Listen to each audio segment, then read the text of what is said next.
Hello, hello, I'm Kads, and welcome back to the Free-to-Play review. Better late than never, we are finally going to talk about the Champion Pass featuring Xena, Warrior Princess. So the concept of a Battle Pass, a Champion Pass, whatever you want to call it, is very, very popular in a lot of games nowadays. Valorant comes to mind, Dota 2, Fortnite. And typically the main purpose for these is to offer you cosmetics or in-game items that are useful or helpful, typically not pay to win, but sometimes that can be the case depending on the game. But again, the idea is that you pay a smaller amount relative to the typical premium offerings in the game, and you still get some cosmetics that you can use on your account or in that game. So in the case of Raid, we've actually had, I guess, 3 iterations of Battle Passes. Obviously the OG Battle Pass, which I can't really speak to because I wasn't playing back then, and I think plenty of content creators have already talked about it. That's what introduced Frozen Banshee, Gravechill Killer, Stag Knight, and I think Whirlim Frost King, and I think also the Skinwalker Bear twins as well.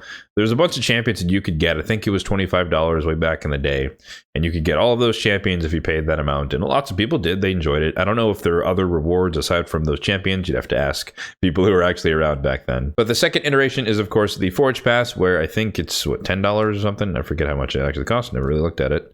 $20. Okay.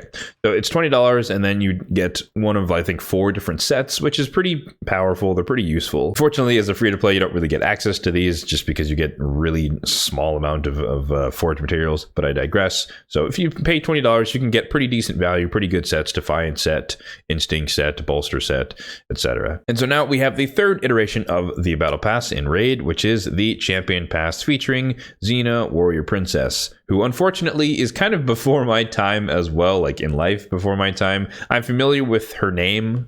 I know it was a show, I think in the 90s. That's a guess. Don't quote me on that.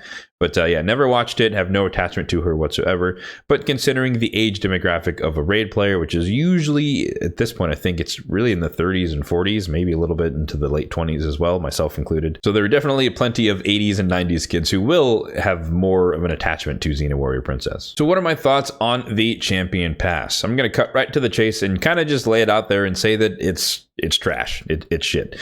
So there's really not much to say good about it. I mean, Xena is a cool champion in fairness. Not to go through her entire kit, but essentially her passive can situationally prevent her from weak hitting on enemies, which can make her affinity friendly as a nuker. And she has a really unique ability to cut in against enemies who do a lot of buffs like Siphi or Elva. And she ignores quite a bit of defense depending on the amount of buffs and debuffs on the enemy targets. And so she can do a significant amount of damage and cut in to kind of deal with a nuker.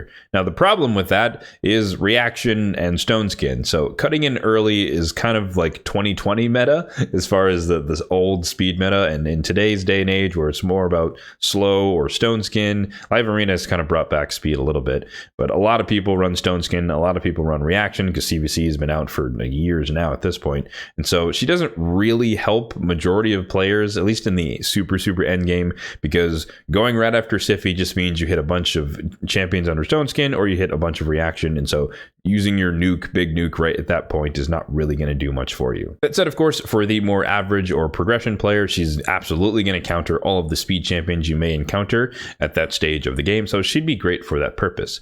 But of course, that's just one of the very, very few pros that I can offer. The main cons are that the pass is too expensive at $40 US. And the other major con is that the rewards are not good enough, which is kind of the same thing in fairness. So what a good battle pass would look like, and I'm going to reference Valorant here because that is one of the main games that I play on the side as well, is that theirs come around every 3 months. You pay $10 and you get some not super great skins, but decent skins for your weapons, because Valorant is a attack shooter, FPS, 5 versus 5. So you get some mediocre skins. It's not the same level or the same caliber as the premium skins you get from buying bundles in the shop, which are usually $60, $70, $50, somewhere around there. You pay $10, you get kind of, I would say, they're throwaway skins, but you get something so that you're not just using the base skins. You have something, you spend the $10 and you get that value. You get some sprays, which you can use in the game. You get stickers, you get, cosmetics essentially, right? And it feels worth it because of something that Ash actually talked about in one of his videos called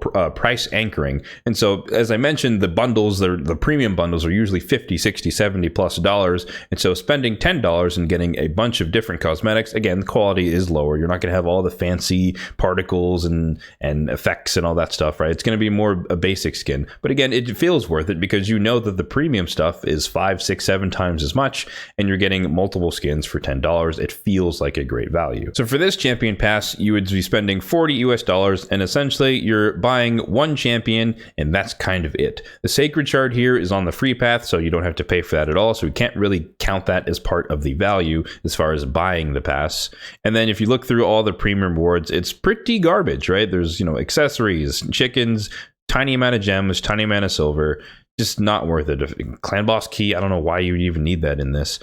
A handful of Plarium points, it's garbage, right? So it doesn't feel worth it. It definitely does not feel worth $40. Now, what is interesting though is that a lot of polling on various YouTube channels has shown that people would have actually purchased this for $20 to $25, akin or on the same level as the previous iteration of the Battle Pass, or the first iteration of the Battle Pass, which I kind of do find surprising because I don't really think this is worth, all the stuff is worth $20 either, but I digress on that one. That's what the community says, so it is what it is. But again, one of the main problems here is that it doesn't feel worth it. Now, in fairness, and Hell Hades pointed this out, and it's a great point to bring up, is that technically speaking, or mathematically speaking, spending $40 for a guaranteed legendary is actually quite cheap in the grand scheme of this game in its entirety. Because if you think about that in terms of shards, $40, that's on a good day, let's say, that's 40 ancient shards. That's not really going to guarantee you a legendary. Maybe you'll get some good epics, unless you're super lucky on a 2x, for example. In terms of void shards, $40 gets you about 16, which again, worse than ancients.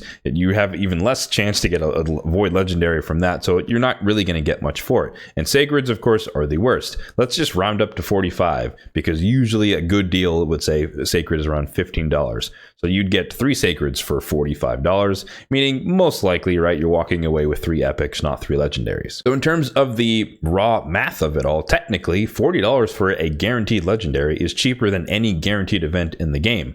But again, it doesn't feel worth it. And the reason it doesn't feel worth it is because, again, the rewards suck, but also it doesn't feel like the value is there. Because one of the easiest things they could have done, for example, is to say, fine, you get 1 sacred for doing the basic path, or basic pass, and then there's 2 extra sacreds, a $45 value for $40. Cool.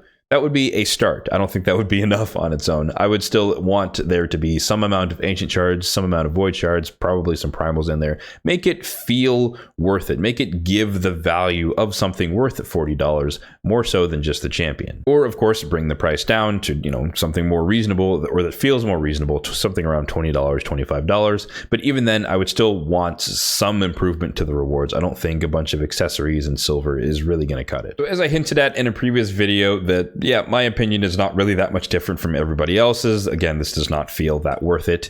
Regardless, it wouldn't matter if it was $5. I wouldn't buy it anyways because I'm free to play. And so that's where I sit on that. But objectively speaking, as an observer, I can definitely see that this is not worth the $40 price tag. So as you'd expect, my recommendation, formal recommendation, is that you don't buy this. Of course, it's not worth $40.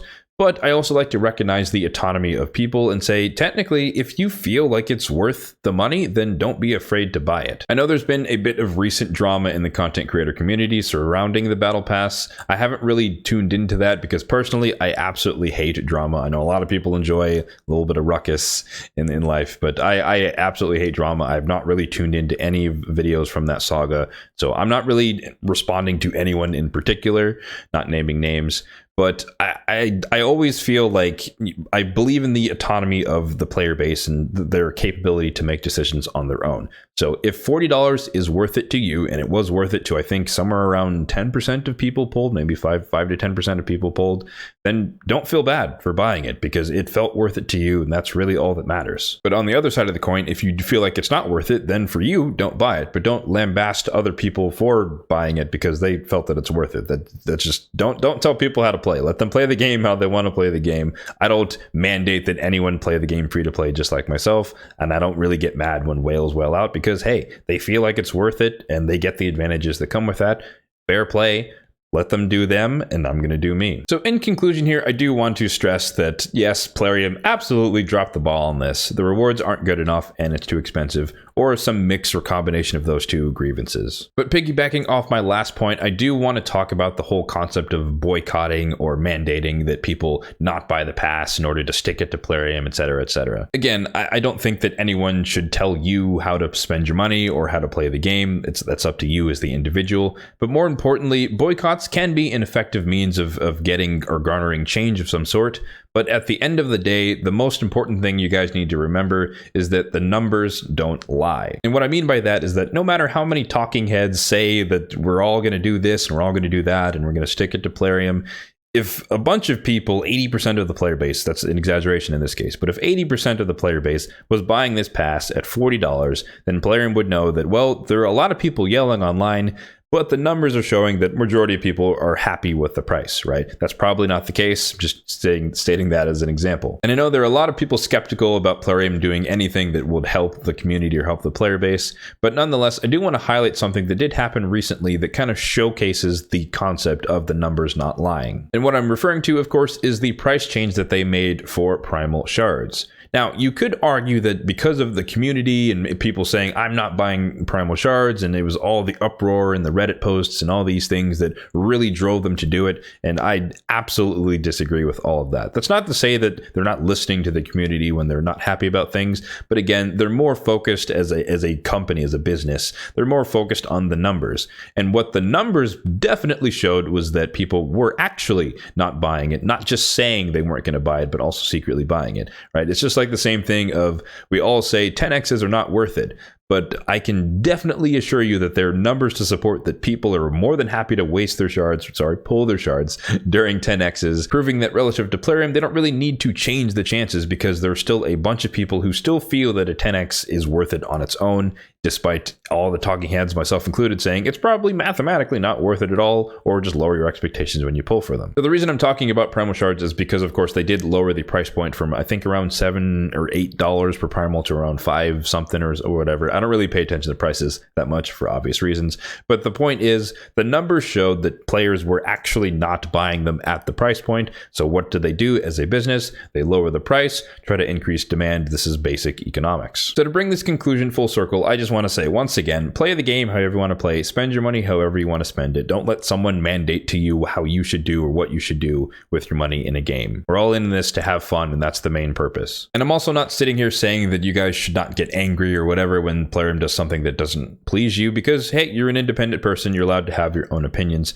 But I do want you all to just remember that at the end of the day, it's really the numbers that tell the true story of what's going on behind the scenes. So if in the end a lot of people ended up not buying this champion pass for the next iteration for whatever champion it's going to be, well, we may see the price be the same if enough people bought it at this price point to make it worth it, at least to pay for the IP, or it might come down because a lot of people didn't buy it, and that's what spurred them to lower the price, just like they did with primal shards. But for now, I think we kind of just have to sit this one out and wait for the next iteration and see what their next proposal is going to be. As I mentioned before, I would prefer the pass be cheaper and or have better rewards to make it feel worth whatever the price point is, but at this point, I'm just repeating myself. So let me know your thoughts on the champion pass in the comment section down below. Do you love it? Hate it? Most likely the case. Feel free to share your opinions down below. And as always, if you enjoyed this video, then be sure to hit that like button down below. And if you enjoy the content on the channel, then feel free to subscribe to the channel as well for more content just like this one in the future. Thanks for watching and have a good one.